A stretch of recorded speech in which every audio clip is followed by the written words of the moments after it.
prolonged hours of fasting जो है वो सारी लेडीज़ को अवॉइड करनी चाहिए। जैसे कि आपने कहा कि अवॉइड करनी चाहिए, लेकिन ये जिनकी अभी जस्ट स्टार्टिंग हुई है, जिनकी प्रेगनेंसी अभी फर्स्ट ट्राइमेस्टर में है या फर्स्ट मंथ है, सेकंड मंथ है, क्या उनको भी अवॉइड करना चाहिए? सासू माँ ने बोल दिया कि रखना ही है या मदर ने बोल दिया कि स्किप नहीं करना, अगर वो रख लेती हैं तो उन्हें किन चीज़ों का ख्याल रखना होगा?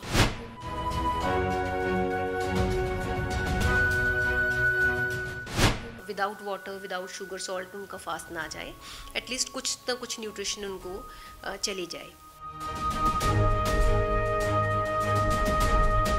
सो आई वुड सजेस्ट कि ऐसी लेडीज़ को भी इफ़ पॉसिबल तो फास्टिंग अवॉइड करनी चाहिए, कम से कम डिलीवरी के 1.5 महीने तक, जिसको हम पोस्टपार्टम पीरियड कहते हैं।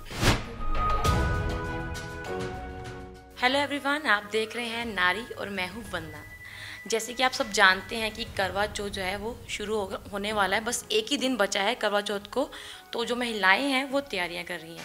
लेकिन मैं आज पहुंची हूँ हॉस्पिटल पेनिशिया में, और आज मैं आपके साथ जो बात करने वाली हूँ वो सभी महिलाओं के लिए बहुत ही ज़रूरी है। जी हाँ, हम बात कर रहे हैं कि जो महिलाएं प्रेग्नेंट हैं क्या वो फास्टिंग कर सकती हैं, अगर वो कर रही हैं उन्हें किन चीज़ों का ध्यान रखना है। तो इस बारे में सारी जानकारी हम लेंगे डॉक्टर गगन जोशी से। Hello ma'am, welcome to the Naari. Hello जी, thank you so much. Ma'am, जैसे कि मैंने अभी बात की है कि प्रेगनेंसी की और करवा चौथ की, करवा चौथ रखने का मन तो हर महिला का होता है, लेकिन कई बार क्या होता है, सिचुएशंस ऐसी हो जाती है कि महिला दुविधा में फंस जाती है कि वो फास्टिंग करे या ना करे। जैसे कि प्रेगनेंसी है, अब जो महिला प्रेग्नेंट है तो उसके लिए करवा चौथ का व्रत रखना आपके हिसाब से क्या हेल्थ वाइज ठीक है या नहीं ठीक?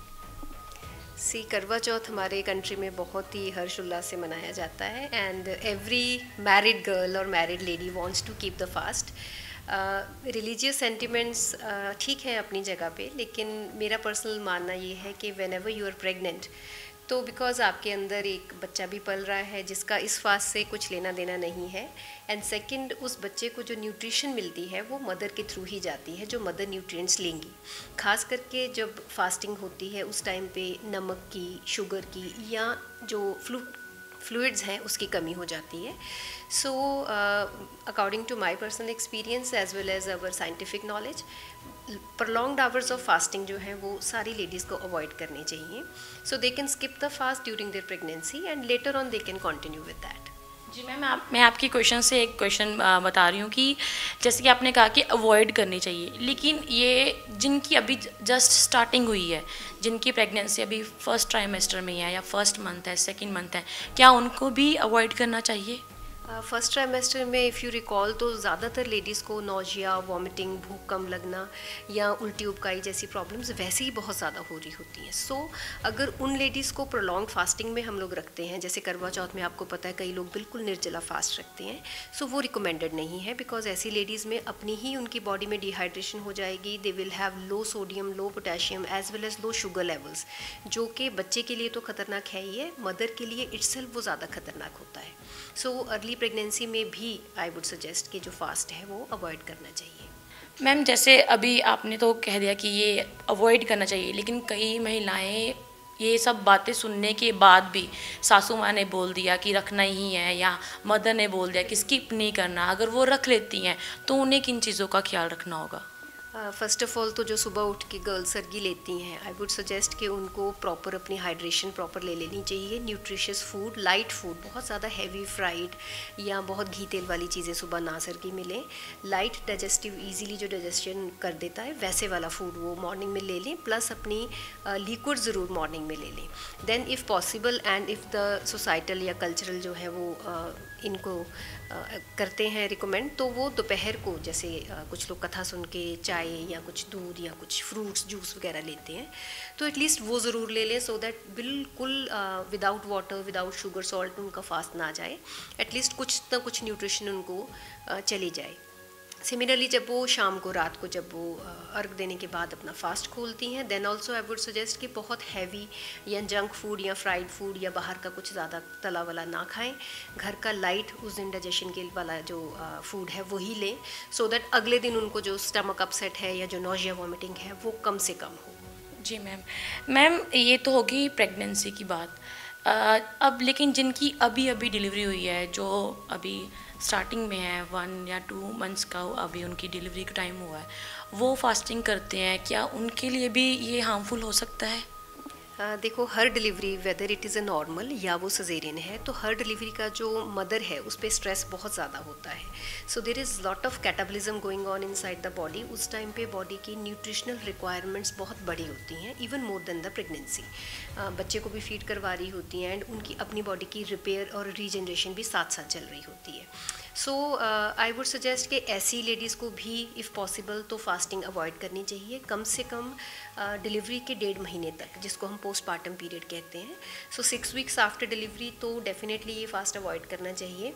देन अगेन, अगर कल्चरल वैल्यूज़ ऐसी हैं कि वो नहीं अवॉइड कर सकती, then morning, afternoon as well as night में कुछ ना कुछ लाइट न्यूट्रिशियस ज़रूर खाएँ। मैम ब्रेस्ट फीडिंग करवाना, जैसे कि महिलाएं करवा रही हैं ब्रेस्ट फीडिंग और फास्टिंग भी कर रही है, कुछ खाना ही नहीं है, तो ये कितना मुश्किल है इस महिलाओं को जिन्होंने ब्रेस्ट फीडिंग भी करवानी है, फास्टिंग भी रखनी है, वो अपना क्या ख्याल रखें? जैसे पोस्टपार्टम पीरियड है वैसे ही ब्रेस्ट फीडिंग का पीरियड होता है। इसमें भी मदर के बॉडी पे बहुत स्ट्रेस होता है, उनका एनर्जी लेवल्स भी इसमें बहुत ज़्यादा लो होते हैं जब वो ब्रेस्ट फीड करवा रही हैं। सो एक्स्ट्रा कैलोरी इनटेक इनको लेना होता है। लेकिन अगर ये अर्ली पोस्टपार्टम पीरियड में ब्रेस्ट फीड करवा रही हैं, देन एज आई सजेस्टेड कि उनको अवॉइड करना चाहिए फास्ट। लेकिन कुछ एक लेडीज़ 1 साल तक, 1.5 साल तक या 1.25 साल तक बच्चों को ब्रेस्ट फीड करवाती हैं। उनमें वही, अगर मॉर्निंग में वो अच्छे से न्यूट्रिशन और हाइड्रेशन ले लें, then they can keep the fast.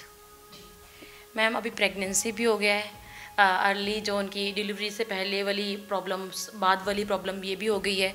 अभी मैं एक चीज़ जो है, जो महिलाओं को बीपी की प्रॉब्लम रहती है, हाई होता है, लो होता है, बहुत सारी प्रॉब्लम्स की ये है कि लोगों को क्या है कि बीपी डाउन होना शुरू हो जाता है। खासकर महिलाओं को ऐसे होता है कि बीपी डाउन हो गया, और जिनका तो हाई होता है तो वो तो एक बड़ा ही इशू है ही है। और शुगर, ये 3 चीज़ें हैं, बीपी लो, हाई और शुगर।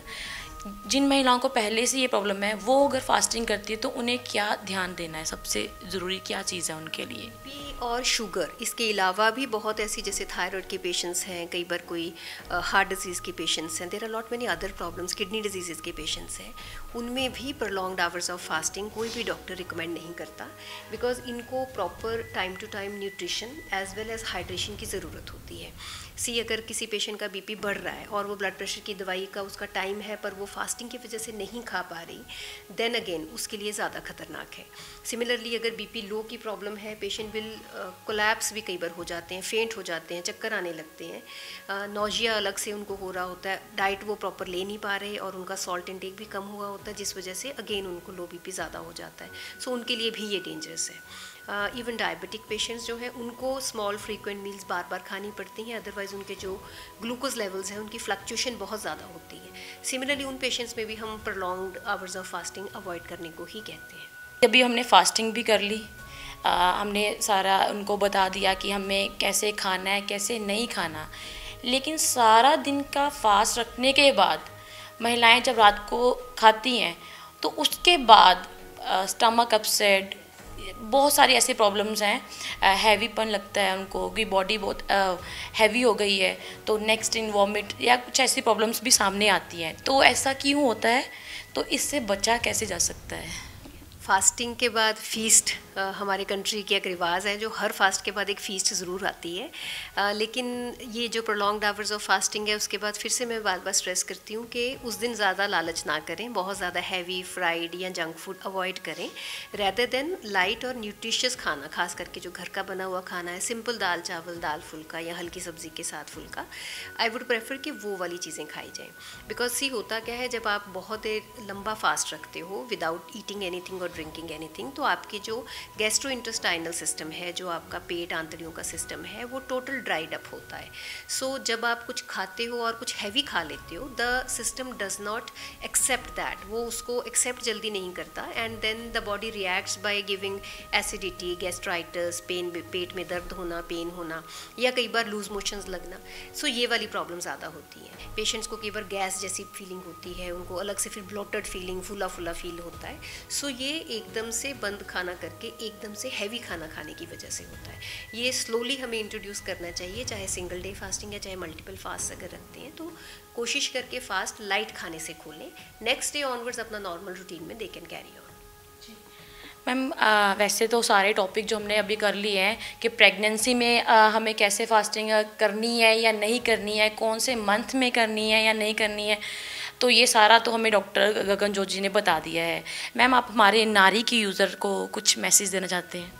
मेरी तरफ से तो यही मैसेज है, क्योंकि फेस्टिवल्स आ रहे हैं, so happy festivals to all of you. Culture का भी ध्यान रखें, सोसाइटी का भी ध्यान रखें, लेकिन सबसे पहले अपनी सेहत का, और अगर आप प्रेग्नेंट हैं तो अपने बच्चे की सेहत का भी ध्यान रखें। भगवान जी से हम एक प्रार्थना कर सकते हैं कि इस साल जब भी आप प्रेग्नेंट हैं या जब आप लैक्टेटिंग हैं तो उस साल आप इसको स्किप करके या कोई इसको ज़रा ईजी करके आप फास्ट रख सकते हैं। Otherwise next year onwards you have to fast and you can fast as free as you can. So take care of your health and stay happy. Thank you. उम्मीद है कि आपको ये इंटरव्यू पसंद आया होगा और आपको बहुत सारी ढेर सारी इन्फॉर्मेशन जो है हमारी इस इंटरव्यू से मिली होगी। नेक्स्ट ऐसी वीडियो के लिए आप हमारे नारी पेज को लाइक करना, शेयर करना ना भूलें। ये वीडियो अच्छी लगी तो हमें कमेंट बॉक्स में ज़रूर बताएं। नारी से जुड़ी मोर अपडेट्स के लिए हमारे इंस्टाग्राम को फॉलो, फेसबुक को लाइक और यूट्यूब चैनल सब्सक्राइब करना ना भूलें।